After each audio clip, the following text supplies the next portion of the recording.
Oh, hello, and welcome to Hey, I Got Something to Say. Woo! What a week.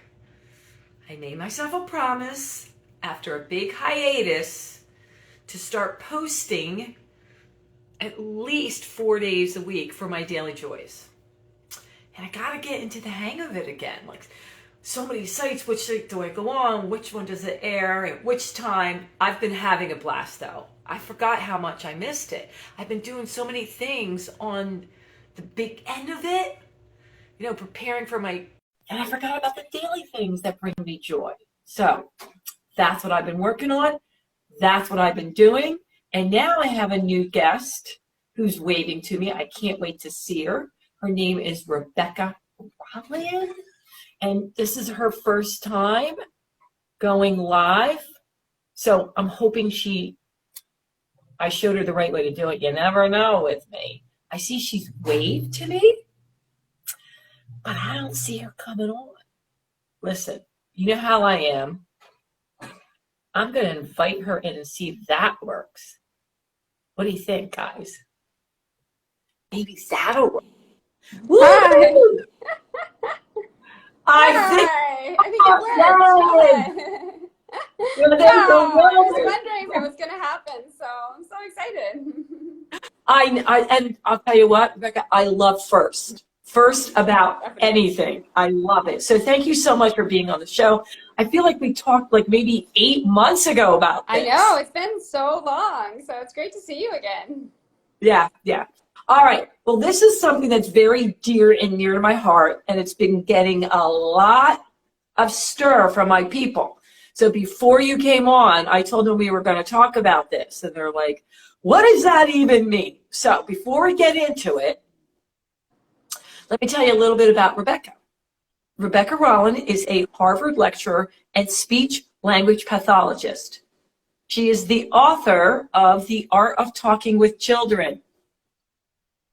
Anybody. The art of talking to anybody, I'm going to tell you.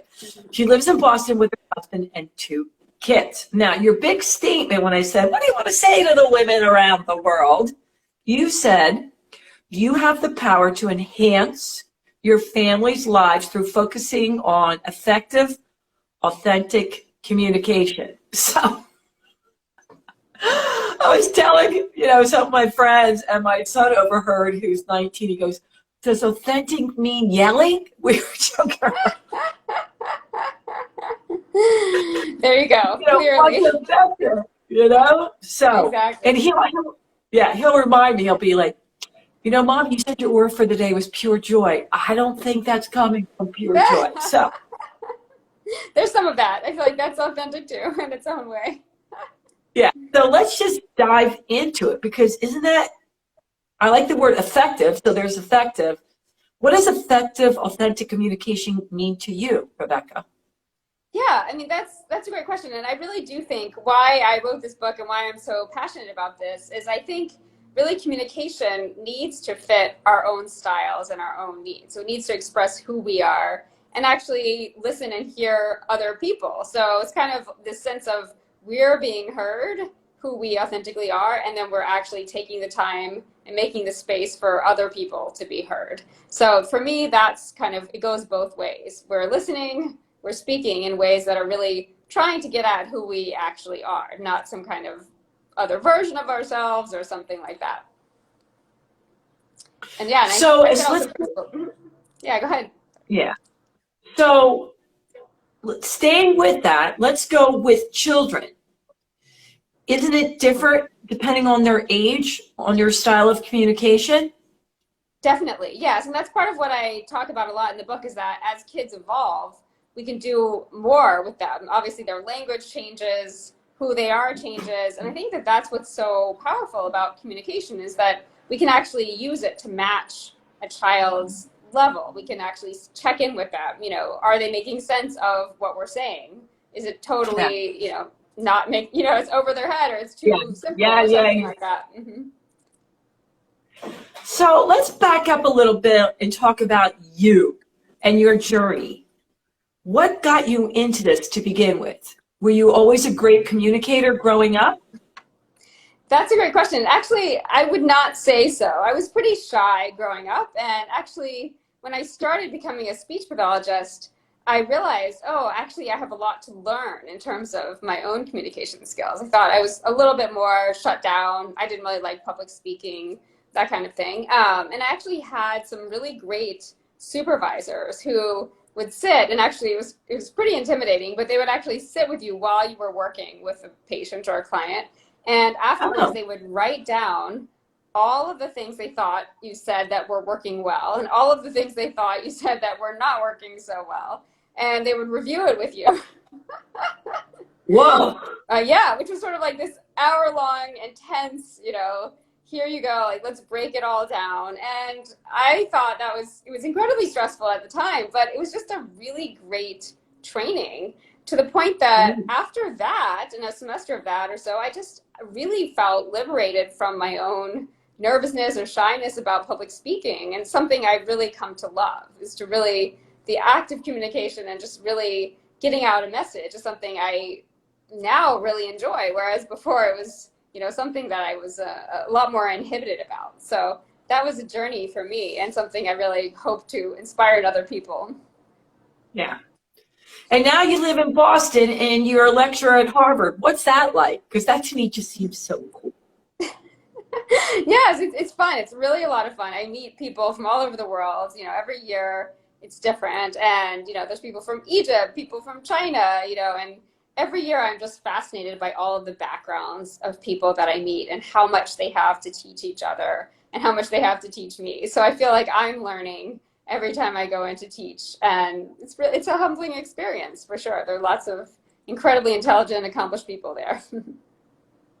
All right. Well, we got to dive into it because I got a lot of questions this time for you. When I told them the subject matter, whew, they were coming at me. So let's go Nice. into the number one question they have. As far as focusing on effective, authentic communication, what is the number one technique that you would recommend to parents when they are in that, oh my God, I'm just going to kill them mode? Like they love their Yes. kids, but I'm in that I can't take it mode. And almost every Mm-hmm. parent can say they've been there and done that. For What's sure. Yeah. something that you can tell them on what to do right in that moment that might lessen it a little bit? Mm-hmm. Yes. Yeah. So I think a couple of things is, one is just to really take a second and recognize that you're there. I think to just recognize and breathe with that, to be like, I'm accepting the fact that I'm at this point. I can't take it. And even to give yourself like a 30-second break, like even if it's just to take a step into another room and take a breath, just to even visually, stare at a wall, literally get some kind of other feedback or other kind of stimulation other than just continuing that cycle. I think that's the first thing, is just to break that sense of like, oh, I just can't take it. I'm like about to burst. So I think that it's almost like a moment of silence, I think, is really effective. And then also the second thing, which I've actually found helpful in my own moments of this, is to just ask yourself the question, what is my child showing me that they're not quite capable of at this point? So seeing it as, not something like, oh, they're doing this thing, it's terrible to me, but just seeing as, well, what is this showing me about what they're not able to do right now? Whether it's a teenager, whether it's a 2-year-old, and there's usually something buried in there when you're both at that moment. Like your child is not capable of keeping their body calm when they're 2 and tantruming, or they're not capable of seeing it from your perspective, and I think to see it in that way is like, where is the lesson that needs to be learned on my child's side, can help you kind of flip that from just like incredible anger or frustration to a sense of like, well, let's see what we can do to move this forward somehow. Okay, so I get that with the younger kids, but when you say that, what is my child, let's just say a teenager, Yeah. having trouble with? Go more into that. Like, give me some examples. Yeah. So it's interesting because I've spoken to a few parents recently about this, and one that I felt like was a really interesting example was that they said their teenager was just completely shut down, like completely not wanting to answer any questions, about school, et cetera, and the mom was getting more and more frustrated. And, and they were like, and usually I think to break that spiral, especially with teenagers, can be oftentimes to do something active and even to see if the teenager can teach you something that you actually don't know. Because it puts the control back in the child or teenager's side. And it kind of just says, well, let's stop talking about this. What the mom actually went outside and the teenager or the boy was wanting to play basketball. And so they had this just like 5 or 10 minute break from whatever they were talking about.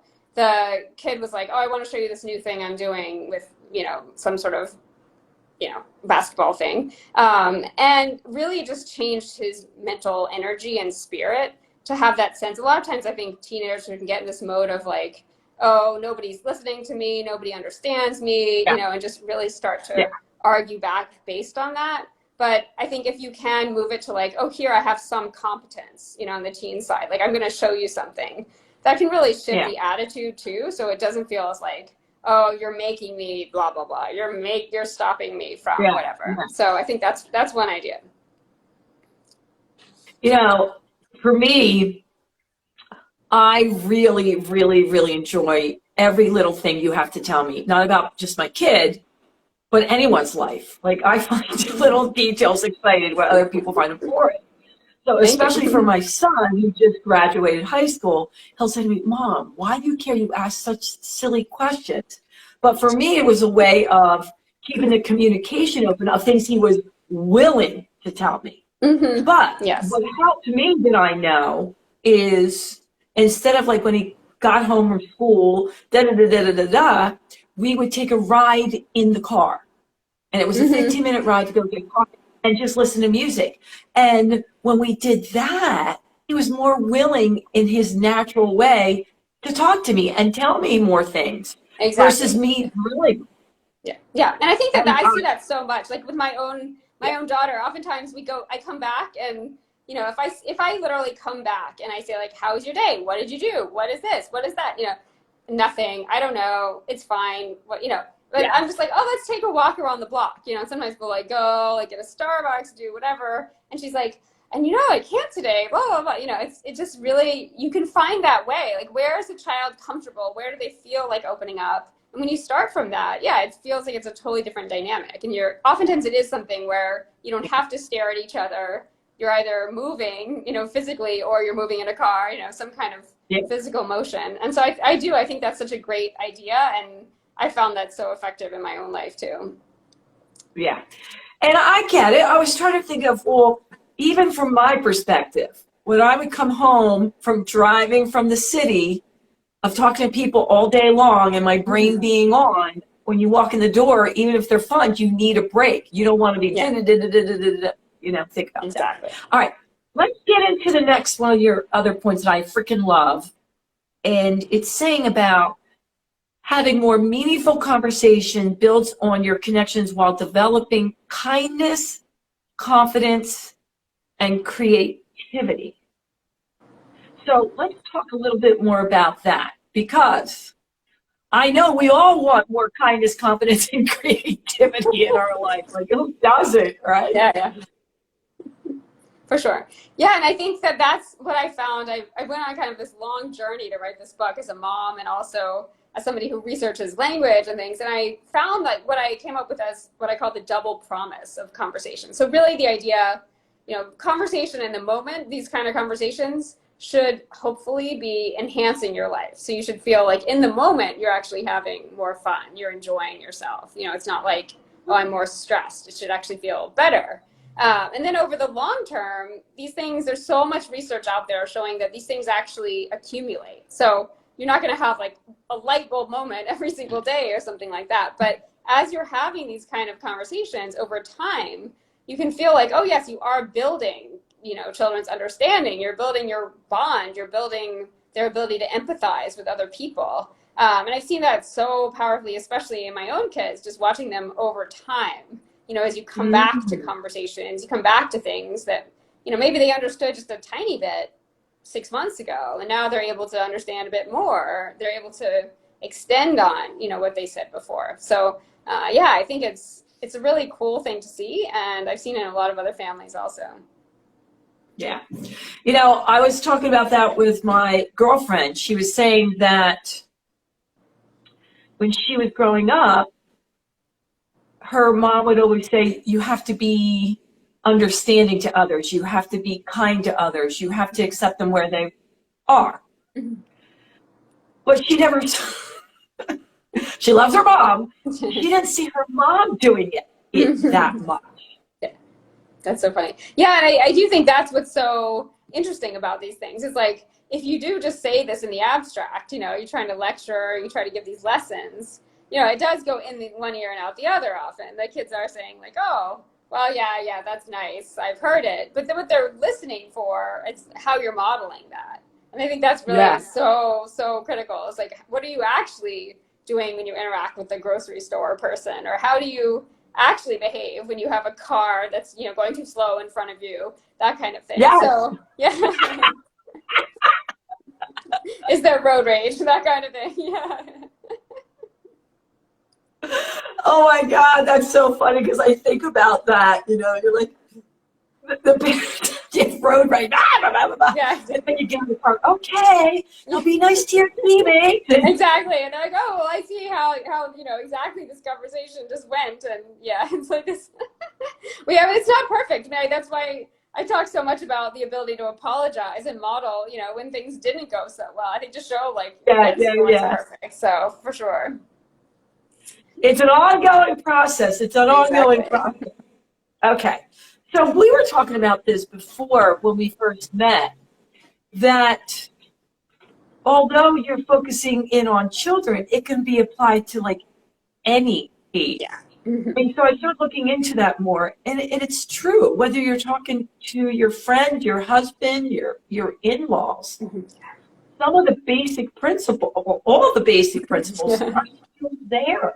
Exactly. Yeah, it's funny because I was talking to someone else who really focuses more on business, and he was really interesting because he was like, oh, these principles are really applicable to working in business. You could just replace, so I talk about child-driven conversations, and you could replace the C in child-driven with client-driven conversations, and it's really a similar process. So I do think that's, it's so fundamental, and it really is true that, you know, kids are not like a separate species. You know, they're just young people who still have those same urges as we do and the same desires to communicate. So I do think, this book is, I think, really applicable if you have kids or if you're, you know, just have your adult friends or your partner or so on. I think you can use really similar principles.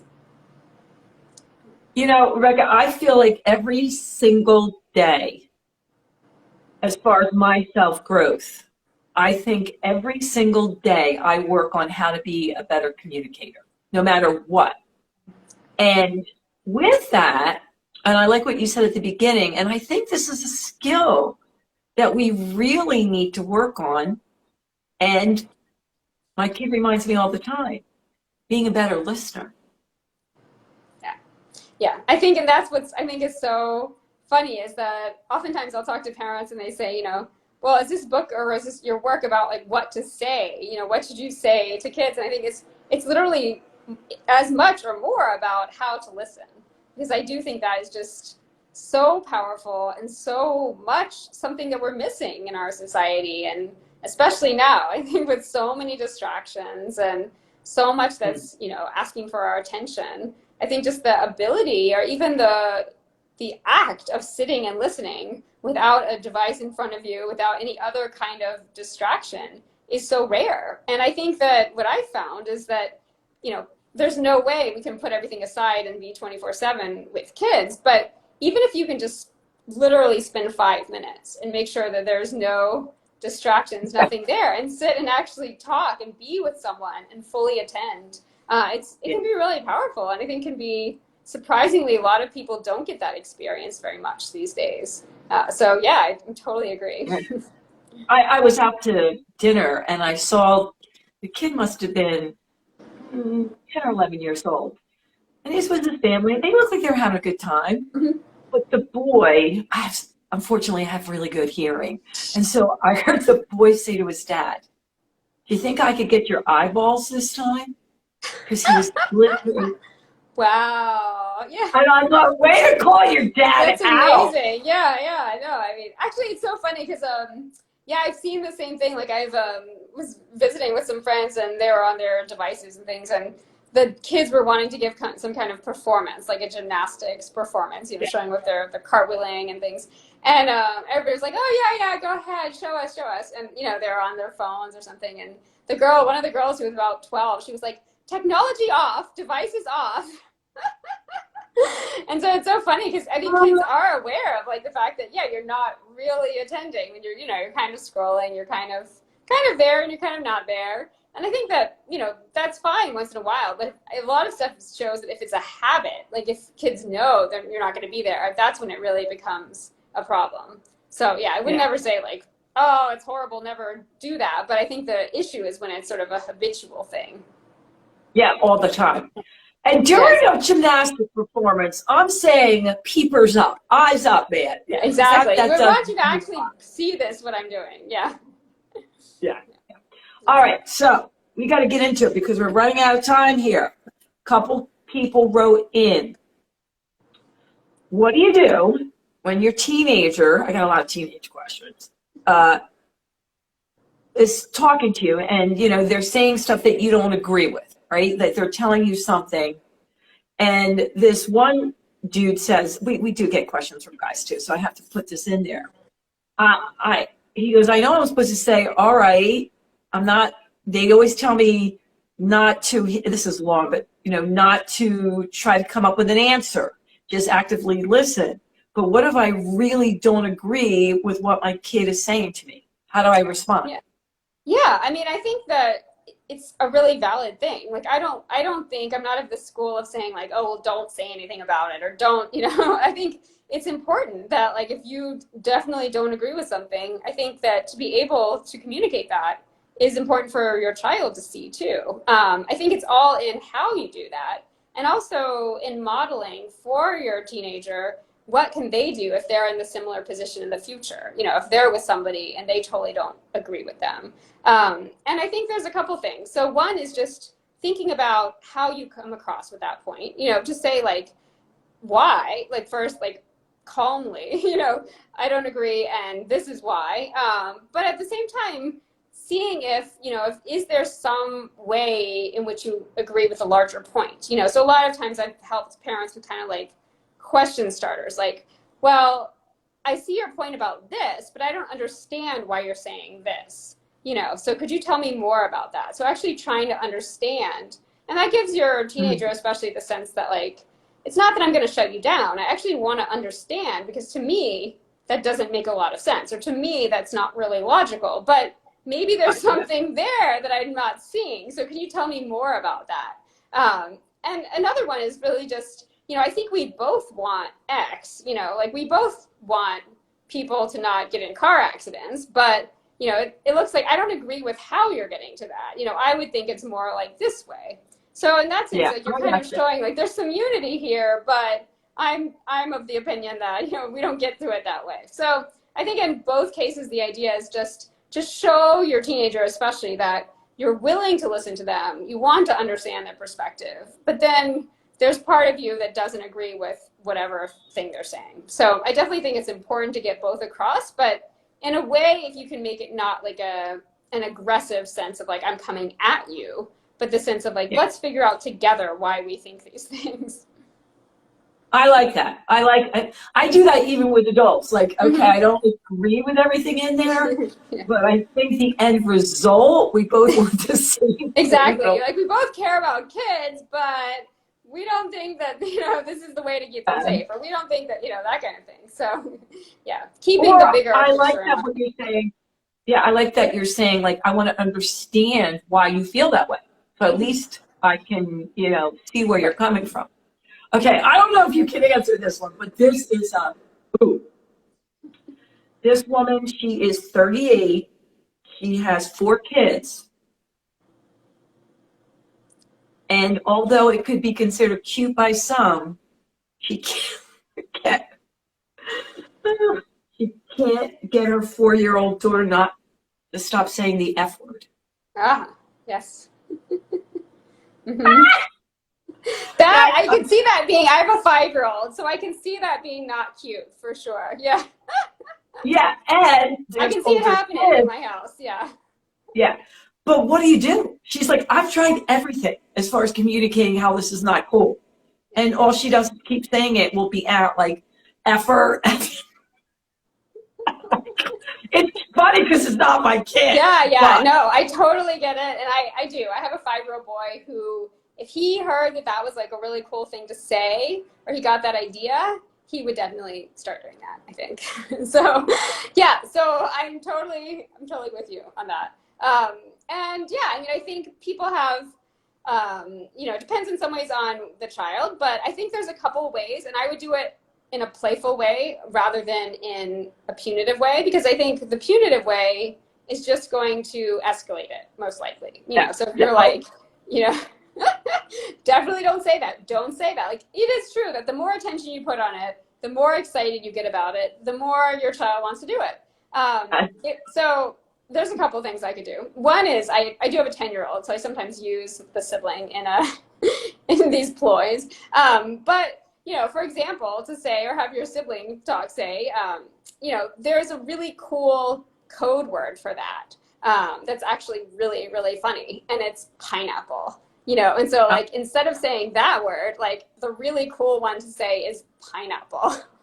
And if you say that, like, people are going to get really crazy, that kind of thing.